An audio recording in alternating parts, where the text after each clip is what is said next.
मंगल मूर्ति सतगुरु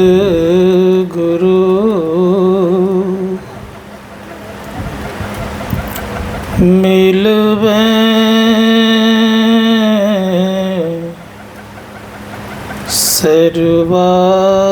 सर्वाधार मंगलमय मंगल करना बिनवा बारंबार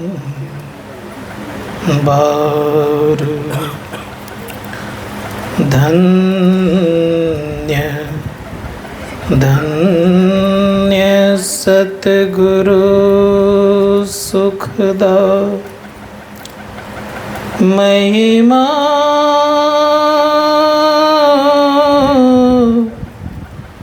कहीं न जाए जो कछु कहूँ तुम्हारी कृपा मोते कछु न बसाए। एक बार प्रेम से बोलिए श्री सद्गुरु महाराज की जय। संत सद्गुरु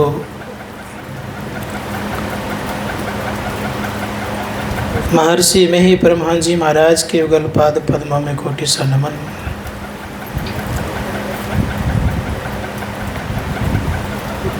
उन्हीं के मस्तिष्क स्वरूप की और युग का संबंध रखने वाले संत सद्गुरु महर्षि संत सही परमहंस जी महाराज के युगल पाद पद्मों में नमन।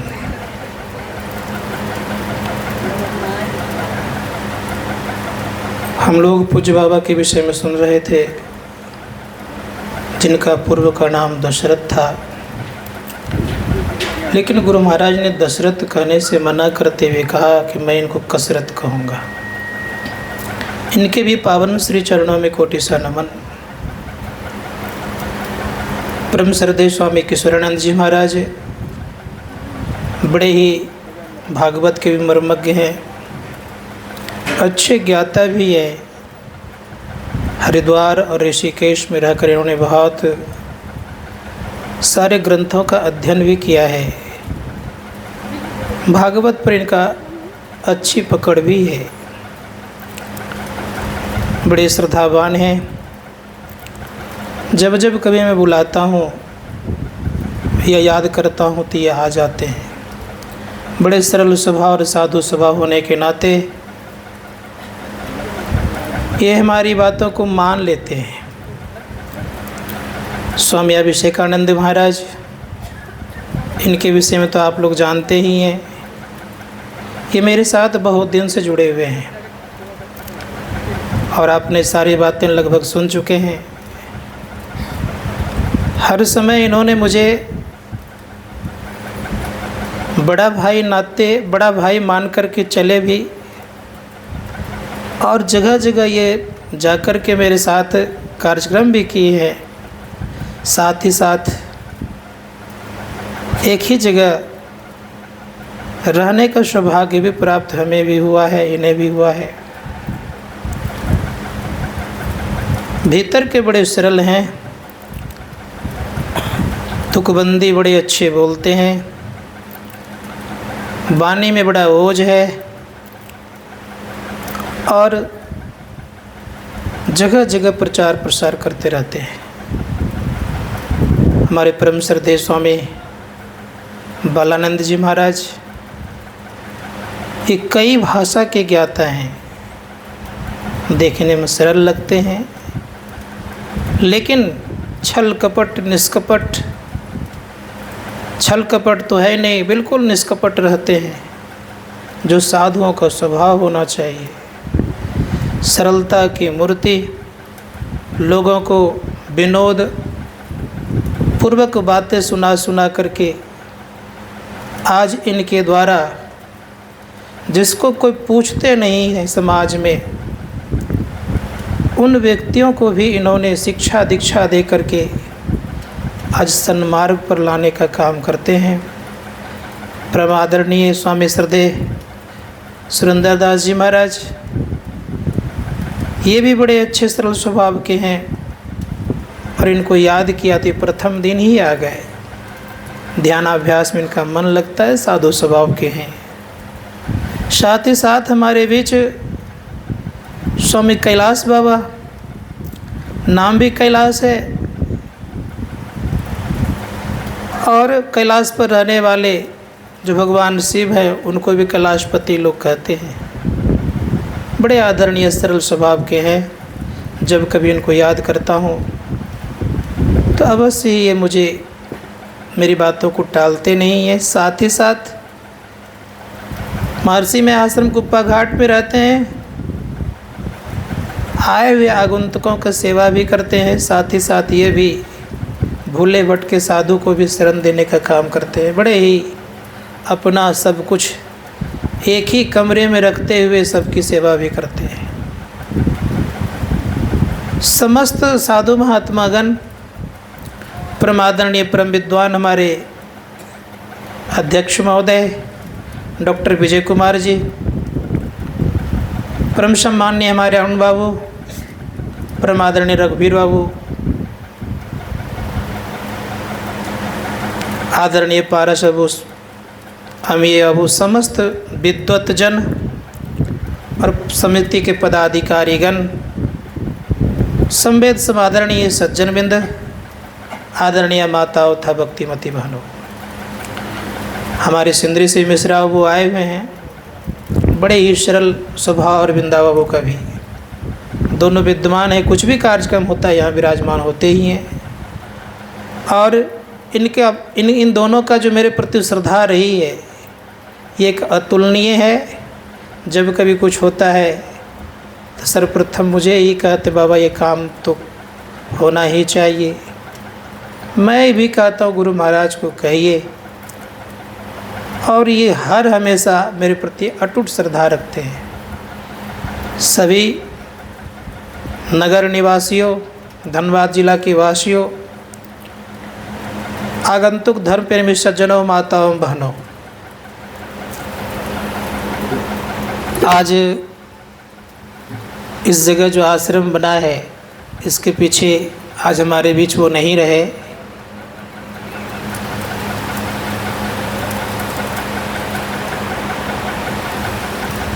स्वर्गीय रविंदर बाबू, उन्होंने ही कहा कि यहाँ पर आपको आश्रम बनाना है। मैंने कहा कि मेरी इच्छा होती तो है, लेकिन आप लोग कहेंगे तो बन जाएगा। लेकिन उनकी जो भावना थी, उनका जो मन था, आज मैं उस चीज़ को देखता हूँ तो उन्हीं के भांजा श्री अरुण कुमार हमारे बीच हैं। इन्होंने हर समय, हर वक्त, हर हमेशा जहाँ मैं रहता था, सुने ही कि स्वामी अभिषेकानंद जी महाराज से, कशिया टाड़ में रहता था। बरसात में पूरा लगभग एक तल्ला तो मोटा मोटी आधा कमर पानी हो ही जाता था। उस पानी में भी इनके दोनों पुत्र सचिन और नितिन उस पानी में से हमको निकाल करके मोटरसाइकिल पर बैठा करके यहाँ काम निकवाद बार देखने के लिए ज़रूर लाते थे।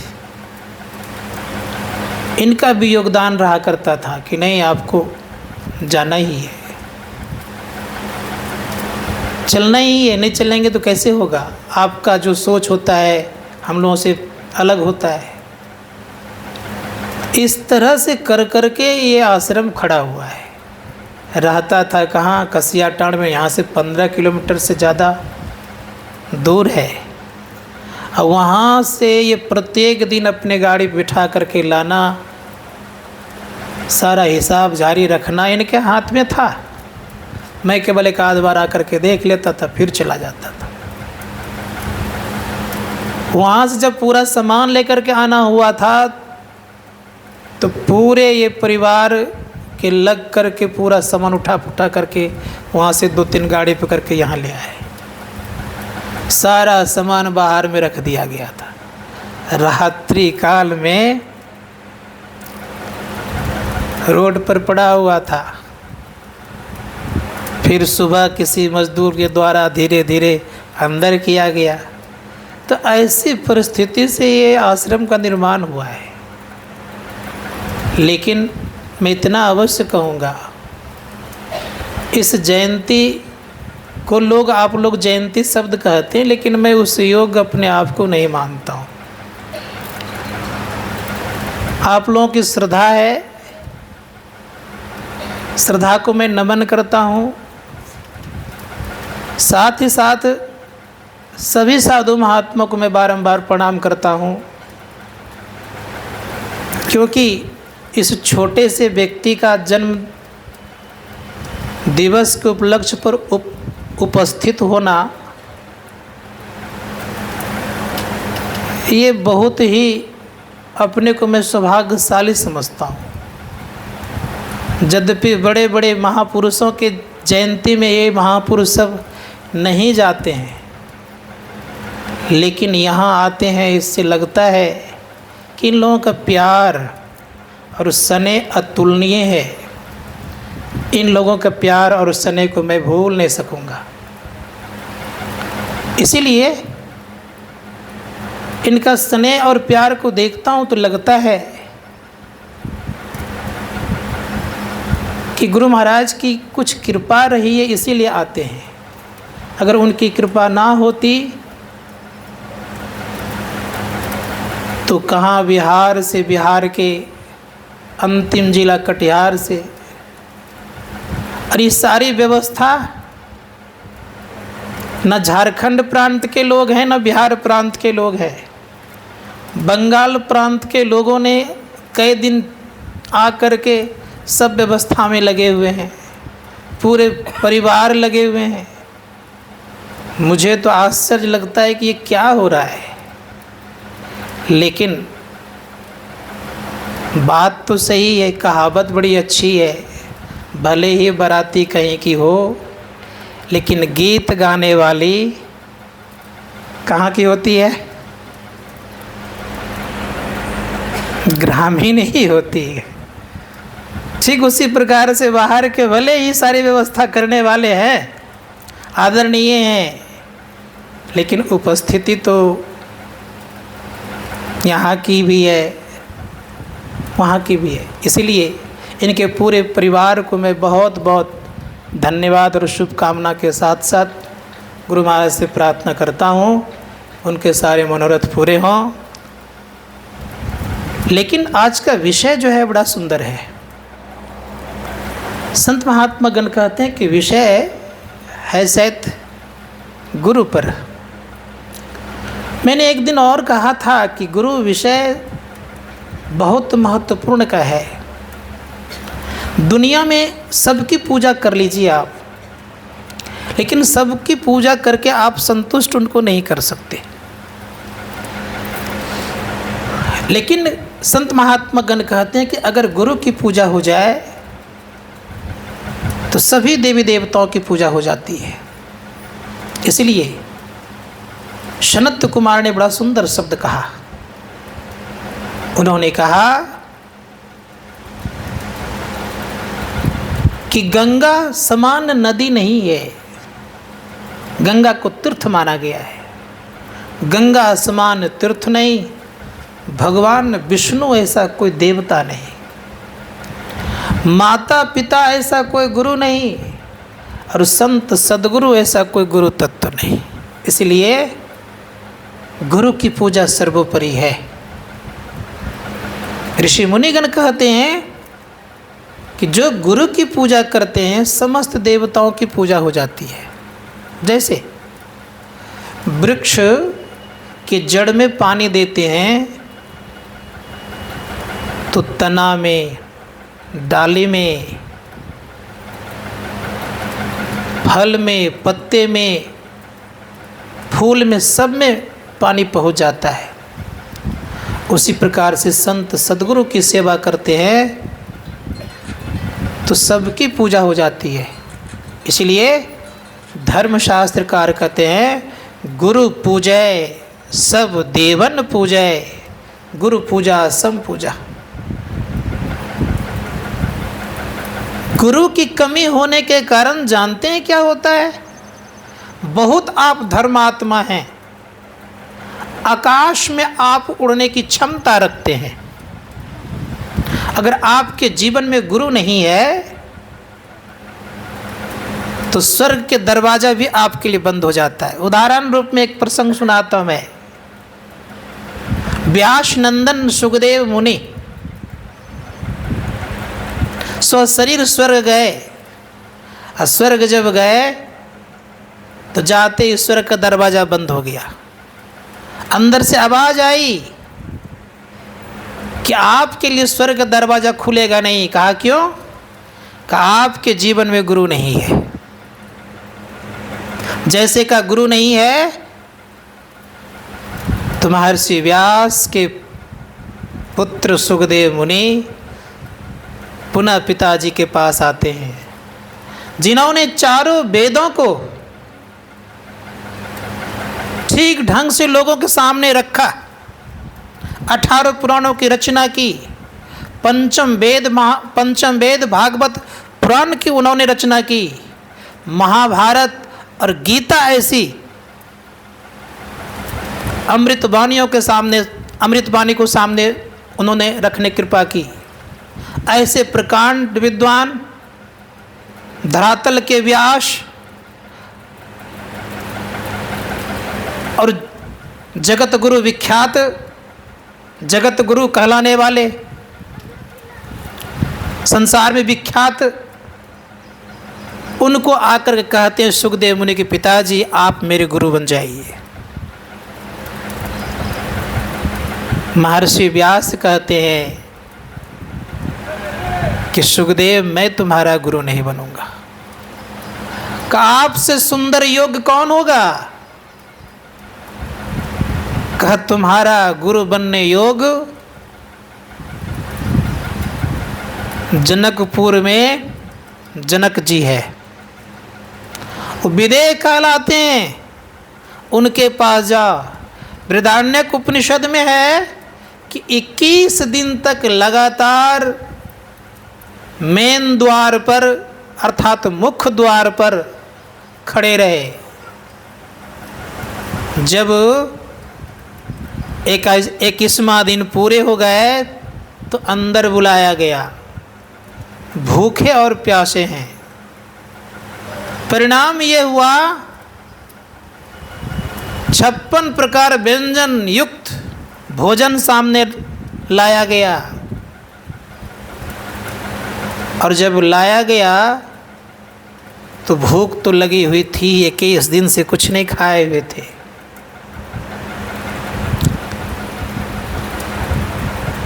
जैसे ही मिलाकर एक ग्रास लेने ही वाले थे तो एक सिपाही कहते हैं कि मुनि जी जरा ऊपर तो देख लीजिए एक बार। देखते तो पतले धागा में भारी भरकम तलवार लटक रहा है। इतना जल्दी जल्दी भोजन उन्होंने किया कि स्वाद का पता नहीं लगा। जनक जी को ये पता चल गया। उसके बाद सुखदेव मुनि से पूछते हैं जनक जी क्या जनकपुर देखने की इच्छा हो रही है? हमारे महर्षि से परमहंस जी महाराज का भी जनकपुर में जब सत्संग हुआ था प्रांगण में, तो बगल में सीता जी का रहने का निवास। जब जनक जी के संबंध में और जानकी जी के संबंध में जब प्रवचन हुआ तो जनकपुर मंदिर के जो समिति थी, बड़े बड़े लोग थे, सबों ने कहा आज का प्रवचन अद्वितीय हुआ है, ऐसा न कभी मैंने सुना था न सुनने की लगता है कि उम्मीद होगी। और वास्तव में वैसा प्रवचन कभी नहीं हुआ।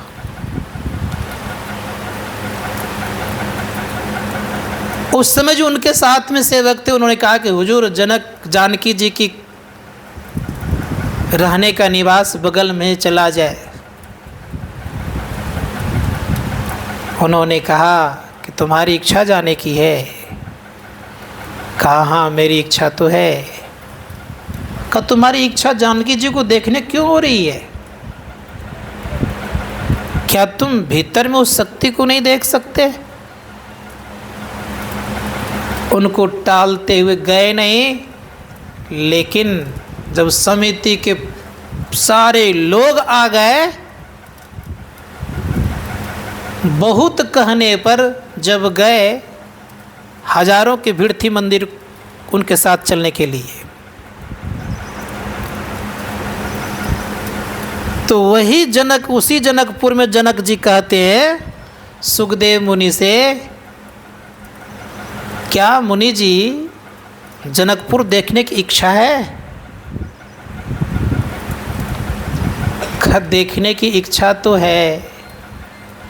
सिपाहियों से कहा दिखा दो,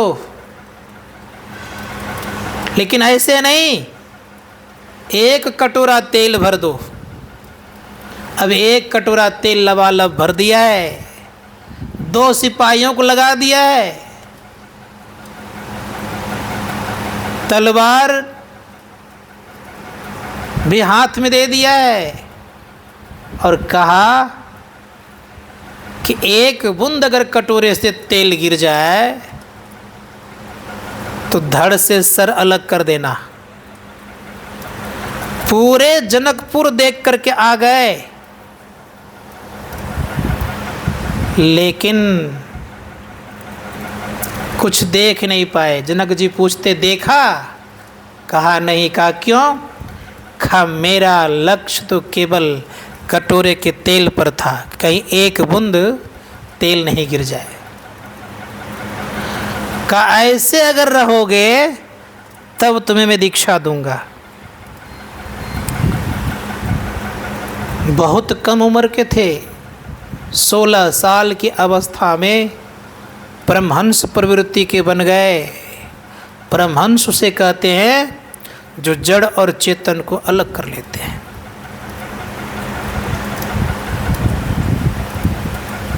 जब परीक्षित को कथा सुनाई गई तो 7वें दिन परीक्षित को परमात्मा से जोड़ दिए और परमात्मा में पहुंचा दिए। ये सुखदेव मुनि, तो मैं कह रहा था जब उन्होंने दीक्षा लेकर के साधना की तो परमहंस बन गए। गुरु हमें संसार सागर से पार लगा सकते हैं। गोस्वामी जी महाराज कहते हैं कि अगर आप शिव जी के तरह हो गए हैं और ब्रह्मा जी के तरह हो गए, ये दोनों महापुरुष तो बड़े ही प्रसिद्ध है, तो गोस्वामी जी महाराज कहते बिनु गुरु भव निधि तरई न कोई, जो बिरंची शंकर सम हुई। शंकर और ब्रह्मा जी के तरह हो गए हैं, तब भी आप गुरु के बिना अपना कल्याण नहीं कर सकते। इसलिए गुरु होंगे तभी आपका कल्याण होगा। इसे संत महात्मा गण कहते हैं गुरु की पूजा होनी चाहिए। प्रथम गुरु कौन? तो कहा प्रथम गुरु है परमपिता परमात्मा। इसीलिए हम लोग कहते हैं गुरुर ब्रह्मा गुरुर विष्णु गुरुर्देवो महेश्वरा गुरुर साक्षात पर ब्रह्म तस्मै श्री गुरुवे नमः। इसलिए गुरु चाहिए जीवन में। गुरु जिनके जीवन में होते तो क्या स्थिति होती है? एकनाथ जी महाराज का नाम सुने होंगे हम लोगों ने। एकनाथ जी महाराज का एक दिन उनके शिष्य पैर दबा रहे थे। शिष्य के प्रति उनकी दृष्टि अंदर गई। देखते हैं कि जन्म जन्मांतर की दुश्मनी।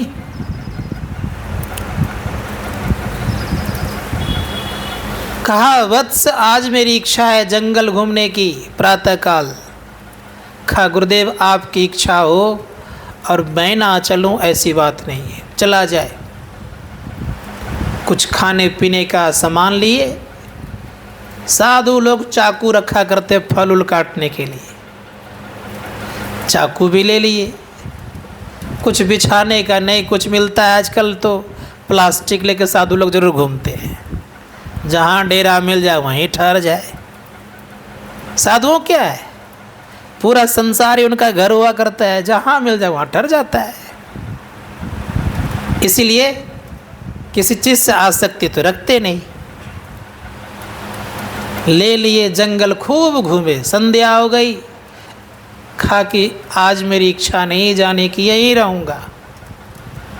एक बहुत ज़्यादा पत्ते वाला वृक्ष था, घना वृक्ष था, उसके नज़दीक में डेरा डाल दिए। और डेरा डाल करके कुछ लकड़ी मंगवा करके आग लगा दिए। बिछा करके दोनों आराम से गुरु शिष्य सोने लग गए। जब कुछ रात व्यतीत होती है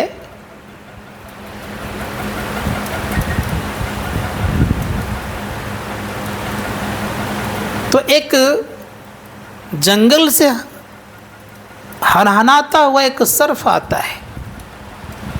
सर्प मनुष्य की भाषा में बोलने लगता है कि हे महात्मन, आप हट जाए, इसके गले का गरम गरम खून पीऊंगा मैं।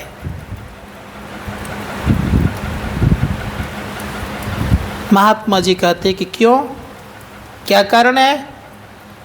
का हमारे और इसमें बहुत दिनों से दुश्मनी चली आ रही है। मैं इस दुश्मनी को इस बार चुकता करना चाहता हूं। का एक काम करो, मेरे ही गले का गरम गरम खून पी लो। का ऐसा नहीं हो सकता है। खत्म। का जब कभी पीऊंगा तो इसी के गले का गरम गरम खून पीऊंगा।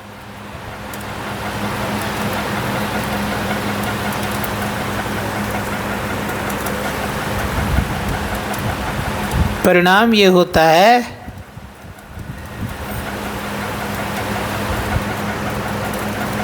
कि एकनाथ जी महाराज शिष्य के गले पर सवार हो जाते, शिष्य के सीने पर सवार होते हैं, गले का एक नस फाड़ देते हैं, अब पत्ते में खून चुबा करके उसको देते हैं। सर्प पी लेता है और चल पड़ते हैं। जब चला जाता है सर्प तो प्रातःकाल गुरु शिष्य दोनों उठ करके जब जाने लगते तो पूछते हैं कि तुम्हारे सीने पर मैं सवार था, हाथ में कटारी थी, तुम्हारे गले का नस को मैं फाड़ रहा था, क्या तुम्हें पता नहीं चला? शिष्य कहते हैं गुरुदेव पता तो चला, कटारी भी मैंने देखा। का तुम चिल्लाया नहीं? का मैं ये जानता था गुरुदेव कि जो सच्चे संत सदगुरु होते हैं वो कभी अहित नहीं करते हैं, सदा हित ही हित करते हैं, सदा कल्याण ही कल्याण करते हैं। इसीलिए कल्याण किए हैं, इसीलिए चिल्लाने की कोई बात ही नहीं है। जो संत सदगुरु होते हैं सदा वो कल्याण करते हैं, कल्याण से कभी मुकरते नहीं है। अपना कष्ट सह सह करके संसार के जीवों का उद्धार करने के लिए लगे रहते हैं। इसीलिए कितने बड़े होते हैं तो संत सद्गुरु महर्षि में परमानंद जी महाराज कहते हैं, ईश्वर देव पितर परिजन सो होत न यह उपकार। ईश्वर परम पिता परमात्मा, देव पितर परिजन सो, उपकार नहीं हो सकता। किनसे होगा? का यह होबत गुरु में ही गुरु की अमित बलिहार। का ये उपकार केवल गुरु से होता है। कितना स्नेह करते हैं। संसद महर्षि में ब्रह्मजी महाराज कहते हैं, मात हूँ ते बड़ी छोह करे, पिता हूँ ते अधिक भलाई है, कुल मालिक ते बड़ी कृपाधारी, गुरु गुरु के नाम लेवे। माता क्या स्नेह करेगी वह, और पिता क्या करेंगे? माता हूँ ते बड़ी छो करे, पिता हूँ ते अधिक भलाई है, कुल मालिक परम पिता परमात्मा, कुल मालिक ते बड़ी कृपाधारी, गुरु गुरु नाम लेवे। लेकिन संत महात्मा गण कहते, गुरु को अगर देह मान करके चलेंगे तो काम बनने वाला नहीं है। गुरु क्या मानना चाहिए? संत कबीर साहब ने कहा, गुरु को मनुष्य नहीं मानना चाहिए। कहा क्या मानना चाहिए? संत कबीर साहब कहते, जो कोई गुरु को मानुष जानते ते नर अंध है, महादुखी संसार में तिनके आगे जम फंद है।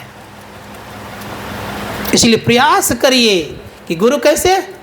तो गुरु नानक जी महाराज कहते, गुरु पार ब्रह्म सदा नमस्कार हूँ। गुरु पार ब्रह्म कहलाता है, और ये जान करके उनको नमस्कार करना चाहिए। संसार के समस्त देवताओं की पूजा कर लें आप, और गुरु की पूजा करें तो क्या होगा? बहुत महान एक संत हो गए चरणदास जी महाराज। उन्होंने कहा, हरि सेवा कृत 100 बरस, गुरु सेवा पल 4, तो भी न बराबरी वेदन किया विचार। का हरि की सेवा 100 वर्षों तक करें आप, गुरु की सेवा पल 4 करें तो कहा बराबर नहीं हो सकता। और थोड़ा विचार करके देखिए,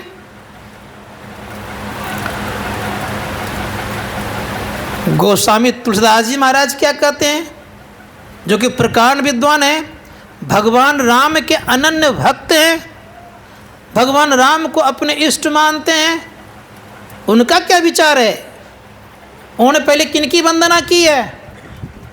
तो आपने सुना होगा रामचरितमानस में, बंदो गुरुपद कंज, कृपा सिंधु नर रूप हरि, महामोह तम पुंज जासु वचन रवि कर निकर। हमारे भारतवर्ष में हनुमान जी की पूजा बहुत होती है, जयंती मनाई जाती भगवान श्री राम की, लेकिन पूजा होती किनकी? हनुमान जी की। उस हनुमान चालीसा में क्या लिखा हुआ है? लिखते हैं गोस्वामी जी महाराज, श्री गुरु चरण सरोज रज, निज मन मुकुर सुधार, वर्णो रघुवीर सुधा, जो दायक फलचार। इतना तो कह ही दिए, लेकिन जब मांगने की बारी आई तो किसके तरह मांगते हैं? तो बड़े प्रेम से कहते हैं गोस्वामी जी महाराज, जय जय जय हनुमान गोसाई, कृपा करहूं गुरुदेव की नाई। ये नहीं कह रहे कि राम के नाई। संत महात्मा गण कहते, गुरुदेव देते क्या है? संतों ने कहा, संसार की सुविधाएं तो देते ही हैं, यहाँ तक याद रखिएगा, जो परम सुख होता है मोक्ष, वो भी देते हैं। इसलिए संत कबीर साहब कहते हैं, गुरु साहब करी जानिए, रहिए शब्द समाए, अब मिले तो दंडवत बंदगी, पल पल ध्यान लगाए। गुरु को साहब जानना चाहिए, परमात्मा जानना चाहिए। क्या देंगे ये? बड़े प्रेम संत कबीर साहब कहते हैं, गुरु सदगुरु मोहे दिन्नी अजब जड़ी, सो जड़ी मोहे प्यारू लगत है, अमृत रसन भरी। अमृत रस है उसमें। किसमें? गुरु के द्वारा दिया हुआ जड़ी में। कौन जड़ी है भाई? आपका मन विषयों में रमन करता है, एक मंत्र दे करके आपको विषय से निर्विषय बनाता है। मंत्र जाप करते हैं आप, मन निर्विषय बनता है। मंत्र संबंधी रूप का ध्यान करते हैं, चित्त की शुद्धि होती है। और याद रखिएगा, ये दोनों शुद्धि हो जाने पर दृष्टि शुद्धि हो ही जाएगी, ऐसी बात नहीं है। का तब तीसरी जड़ी देते हैं बड़े प्रेम से गुरुदेव, दृष्टि योग की। दृष्टि योग की साधना करते करते दृष्टि की शुद्धि जब होती है तो उनकी दृष्टि कैसी बन जाती है? हम लोगों ने सुना होगा अंगुलीमाल का नाम, जिनके डर से प्रसेनजीत भी थर थर कांपते थे। प्रजा तो कांपती ही थी, लेकिन प्रसेनजीत भी कांपते थे। लेकिन जब वो उंगली का माला गले में बांध बांध करके रहने लग गए तो अंगुलीमाल कहलाने लग गए। एक दिन संजोग से तलवार पिजा रहा था, उसकी माँ अंगुलीमाल की माँ कहती है कि आज तलवार पिजा रही, क्या बात है? खा की माँ आज अंतिम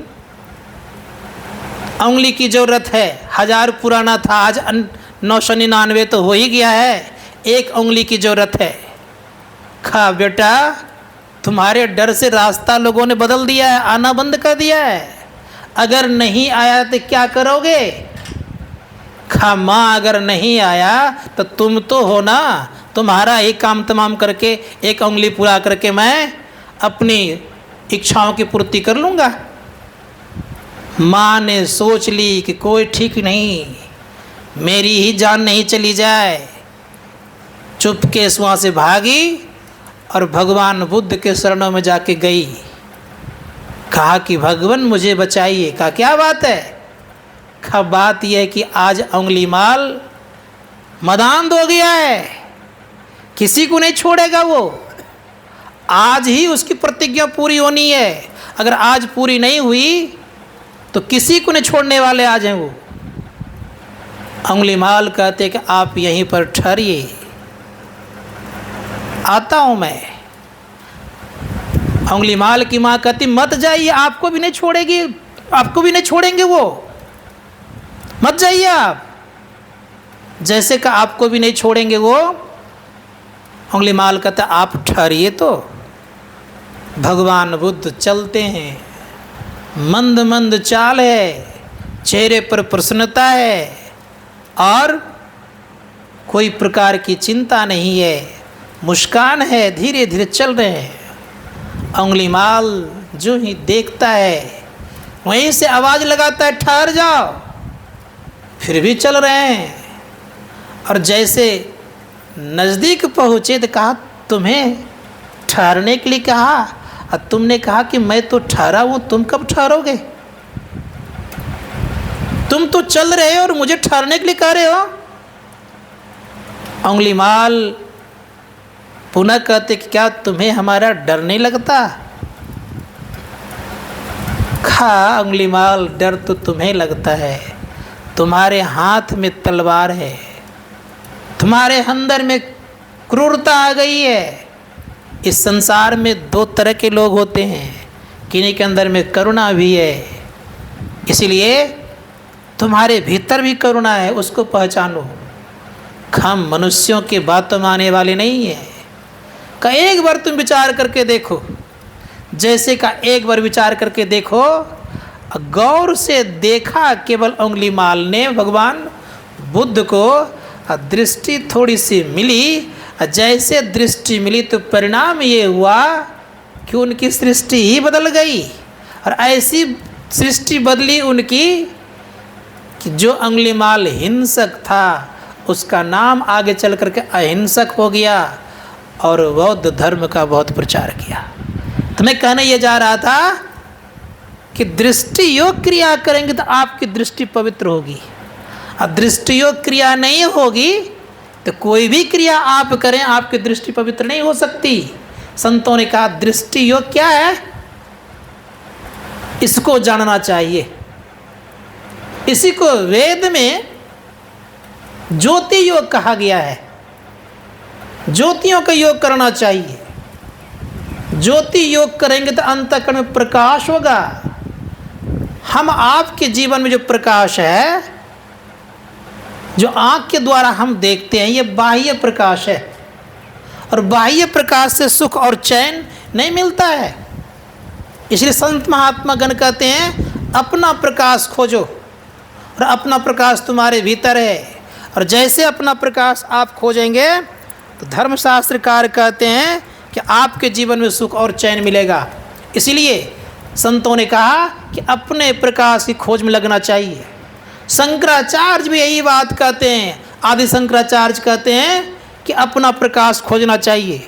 जो व्यक्ति अपना प्रकाश खोजेगा तो अपना निज सुख को प्राप्त करेगा।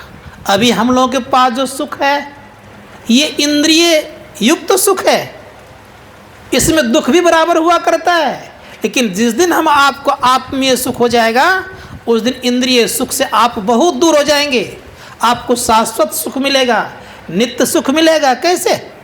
ऋषि मुनिगण कहते हैं कि जब हम दृष्टि योग का अभ्यास करेंगे तो उसमें अपना प्रकाश होगा, और अपना प्रकाश का जब दर्शन करेंगे तो ऋषि मुनिगण कहते उसी प्रकाश में शब्द भी होता है। इसलिए संत कबीर साहब कहते हैं अपने अपना घट दिया ना बारू रे, नाम का तेल सुरत का बाती, ब्रह्म अग्नि उद्गारू रे, जगमग जगमग ज्योत निहारूं, तन मन धन सब वारू रे, झूठी जान जगत की आशा, बारंबार विसारू रे, कहे कबीर सुनो भाई साधु, आपन का संभारू रे। ये आपका अपना काम है। इसको जो करना जानते हैं, चाहे वो गृहस्थ हो या विरक्त, अवश्य ही वो योगी हैं, इसमें कोई संदेह नहीं है। इसलिए हमारे गुरु माई ने कहा कि घर में रह करके साधन भजन करो, और साथ ही साथ ये याद रखेंगे हम लोग कि घर में भी आप योगी बन सकते हैं, घर में भी आप महान सन्यासी बन सकते हैं। इसलिए संत महात्मा गण कहते हैं कि कोशिश कीजिए कि अपनी वृत्ति को चेंज करने के लिए। हम लोग प्रत्येक स्थिति में कहाँ रहते हैं? तो अंधकार में रह रहे हैं। ऋषि मुनिगण कहते जिस दिन अंधकार को पार करेंगे, प्रकाश में जाएंगे, आपकी स्थिति ऊंची हो जाएगी। आपकी स्थिति कैसी होगी? तो ऋषियों ने कहा कि हमसे ऊपर थोड़ा सा देवतागण है। कहाँ है? प्रकाश में है। जैसे हम ऊपर जाएंगे तो प्रकाश मंडल में हम जाएंगे तो देवताओं को देख सकते हैं। इसलिए संत महात्मा गण कहते हैं कि इस शरीर में क्या क्या नहीं है। देहस्ता सर्व विद्याश्च, देहस्ता सर्व देवता, देहस्ता सर्व तीर्थानि, गुरु वाक्यन लभ्यते। गुरु के वाक्य में सारे तीर्थ हैं, सारे देवतागण हैं और सारी विद्याएं हैं। अगर चाहते हैं दर्शन करने के लिए तो अपने आप को अंधकार से प्रकाश में ले चलिए। जिस दिन अपने आप को अंधकार से प्रकाश में ले जाएंगे तो भले ही आपको मानव लोग कहेंगे, लेकिन याद रखिएगा कि आप भले ही मानव देखने में लगेंगे, लेकिन आप मानव नहीं, देव रहेंगे। संत महात्मा गण कहते हैं कि देव हो जाएंगे आप। शंकराचार्य बड़े सुंदर शब्दों का प्रयोग करते हैं। उन्होंने कहा कि सुनो जी, जीवन में अगर तुम कल्याण चाहते हो तो अंतर साधना को बढ़ाओ, और अंतर साधना को जब बढ़ाओगे तो सब कुछ तुम्हारे सामने दिखेगा, ही बाहर नहीं। इसलिए प्रयास करना चाहिए हम लोगों को कि अंतर साधना की कोशिश करनी चाहिए, और ये किसी भी तरह से कर सकते हैं। सरल है, सहज है। कैसे करेंगे? का किसी भी तरह से कर सकते हैं। ना कोई इसमें ताम झाम की आवश्यकता है। आराम से घर में बैठे रहें या कहीं भी रहें, अंतर साधना की बात होती है। ना किसी सामग्री की ज़रूरत होती है, ना और कोई चीज़ की ज़रूरत होती है। बड़े प्रेम से किसी भी अवस्था में हैं आप बिछावन पर तो वहीं भगवान का नाम ले सकते हैं, आप घर में हैं तो वहीं कर सकते हैं, ऑफिस में तो वहीं कर सकते हैं। सभी संतों ने ऐसा ही किया है लगभग। संत पटुदास जी महाराज दुकान का काम दुकानदारी करते थे, लेकिन उच्च कोटि के संत हो गए। तुलाधार वैश्य का नाम सुने होंगे, जड़ी बूटी बेचते थे, एक नंबर के संत हो गए। उनके विषय में एक प्रसंग सुना के मैं विराम दूंगा। तुलाधार वैश्य थे, दुकानदारी करते थे, याद रखिएगा। लेकिन संजोग से एक जंजाली मुनि था, वो मुनि तपस्या करते थे। तपस्या करने के क्रम में चिड़िया ने माथे में घोंसला बना दी, कुछ अंडे दे दी, बच्चे हो गए, सबके सब हो गए। संजोग से उनकी आँख खुली, चिड़िया को उन्होंने देख लिया, चिड़िया जलकर राख खाक हो गई। उनके मन में हुआ कि मेरी अब तपस्या पूरी हो गई, अब क्या दिक्कत है। बेचारे वो चल पड़े वहाँ से। तो संजोग से भूख तो सबको लगती है। भूख लगने का कारण क्या है कि भूख में दो शब्द याद रखिएगा, भूख अर्थात भू और ख। भू कहते हैं पृथ्वी को और ख कहते हैं आकाश को। आकाश और पृथ्वी के बीच में जो जीव रहेगा उसको भूख लगेगी ही। परिणाम ये हुआ कि भूख बेचारे को जब लग गई तो गए वो। तो कहाँ जाएंगे? गृहस्थों के यहाँ जाएंगे। ये सारे सन्यासी किस पर टिके हैं? गृहस्थों पर टिके हैं। गृहस्थ अगर ना रहे तो बड़ी मुश्किल हो जाएगी भाई। इसलिए संत महात्मागण कहते हैं गृहस्थ आश्रम सर्वश्रेष्ठ आश्रम होता है। गए वहाँ तो उसके घर में गए। उस समय एक ज़माना था, उखल और मूसल से लोग धान कूट करके चावल निकालते थे। एक माई धान कूट रही थी, उनके पति बीमार पड़े हुए थे। ये भिक्षामदेही का आवाज़ लगाया बेचारे ने, लेकिन तब तक उनके पति ने पानी मांग लिया। मूसल को ऊपर करी हुई थी, मूसल ऊपर ही रहा, छोड़ दी उन्होंने, अब पति को पानी देने चली गई। अब इस दृश्य को जब देखते हैं जंजाली मुनि तो उसको आश्चर्य लग गया। कोई चीज़ पकड़ने वाला नहीं है, अब फिर भी अधर में रह कैसे गया, लटक कैसे गया अधर में। क्रोध तो पहले हो रहा था कि हमको छोड़ के पानी देने के लिए उसको चली गई है। वहाँ जब पानी दे करके आई तो क्रोध को जान करके ये कहती है माता जी कि बाबा सुनिए, हम वो चिड़िया नहीं है जो जल करके राख खाक हो जाएंगे, हम राख हो जाएंगे हम। अब इसको लगता है कि जान कैसे ये गई, केवल तो मैं ही जान रहा था। कहिए भी सुन लीजिए महाराज जी, हम वो नहीं है जो आपके माथा में घोंसला बना दिया, चिड़िया अंडा दे दी, बच्चे हो गए और उसको देखे तो जल के राख खाक हो गए। आश्चर्य का ठिकाना नहीं रहा। का तुम इस चीज़ को जान कैसे गई? का मेरा गुरु है कौन? तुलाधार वैसे। उनके पास गए, उनसे सारी बातें की। उनका दुकानदारी बढ़िया चलती थी, ग्राहक बहुत सारे थे। सारे ग्राहक को सल्टा करके दुकान को बढ़ा करके जब घर गए तो अपने माता पिता की सेवा करके पहले उनको भोजन करा करके 2 थाली में भोजन लिए, दोनों किए। तब रात्रि काल में बातचीत किए। अब बातचीत करने के क्रम में तब उनको शिक्षा दीक्षा देते हैं और तब उनको साधना जब कर तब आत्मज्ञान होता है। तो आत्मज्ञान अलग चीज़ है, याद रखिएगा, और भौतिक ज्ञान अलग चीज़ है। आत्मा का ज्ञान हो जाएगा तो संपूर्ण ज्ञान आपके सामने नाचेगा, संपूर्ण ज्ञान आपको हो जाएगा। और आत्मा का ज्ञान नहीं है तो संसार का ज्ञान के लिए आप भटकते रहेंगे। भटकते भी क्या मिल जाता है? इसलिए ज्ञान को बढ़ाइए। ज्ञान जिनका बढ़ गया, कौन सा ज्ञान? संत महात्मा गण कहता आत्मज्ञान। जिनको आत्मज्ञान हो गया तो समझिए संसार में सभी ज्ञान उनको प्राप्त हो गया। इसीलिए संत महात्मा गण कहते हैं आत्मज्ञान आपका अपना ज्ञान है। अभी जो हम लोगों के पास ज्ञान है ये इंद्रियमय ज्ञान है, ये ज्ञान दूसरों का है। अर्थात इंद्रियों के द्वारा ज्ञान अर्जित किए हैं, अपने द्वारा नहीं किए हैं आपने। अपने द्वारा जिस दिन ज्ञान आपको हो जाएगा उसी दिन आपको मोक्ष मिल जाएगा। मोक्ष कोई वस्तु नहीं है कि कहीं रखी हुई है वहाँ से उठा के लेकर चल देंगे। अपना ज्ञान होते ही मोक्ष हो जाता है, परम कल्याण हो जाता है। इसीलिए यही काम कहते हैं गुरु करने के लिए। इसलिए हम लोग इस काम को करना चाहिए। जो इस काम को करेंगे उनका परम कल्याण होगा। तो होगा क्या? तो बड़े प्रेम से कहा कि द्वैत में हम अभी हैं और द्वैत में जाएंगे, परमात्मा और हम एक हो जाएंगे, सारा कल्याण हो जाएगा। तो विशेष ना कहते इतना ही मैं कहूँगा कि हम लोगों का जीवन ऐसा होना चाहिए, आत्म खोजी होना चाहिए। जो अपने आप को खोजेगा वही एक न एक दिन परम कल्याण को प्राप्त करेगा, सारे दुखों का अंत करेगा। इन्हीं छंद शब्दों के साथ अपनी वाणी को विराम देते हुए सबों को मेरा बारंबार प्रणाम है। बोलिए प्रेम से श्री सद्गुरु महाराज की जय। श्री सद्गुरु महाराज की जय।